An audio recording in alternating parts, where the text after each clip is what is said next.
لە کاتێکدا مامۆستایان و فەرمانبەرانی کەرتە خزمەتگوزاریەکان لە چاوەڕوانی بەرزکردنەوەی پلەکانیان بوون کە بۆ ماوەی 6 ساڵ و بە بڕیارێکی نایاسایی وەستێنراوە کەچی دەیانەوێت بە بڕیارێکی تری نایاسایی میزاجیانە پلە بەرزکردنەوەی مەرزار دەست پێ بکەنەوە.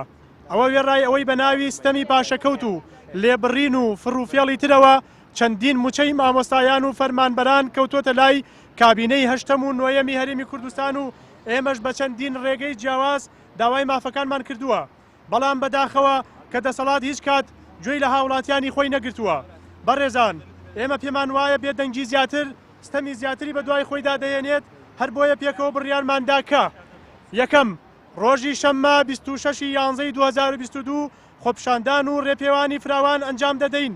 دووەم، هەمان ڕۆژ بایکۆتی ناوەندەکانی خوێندن دەکەین و لە بری چوون بۆ قوتابخانە ڕۆژێک تەرخان دەکەین بۆ مافەڕەواکانمان.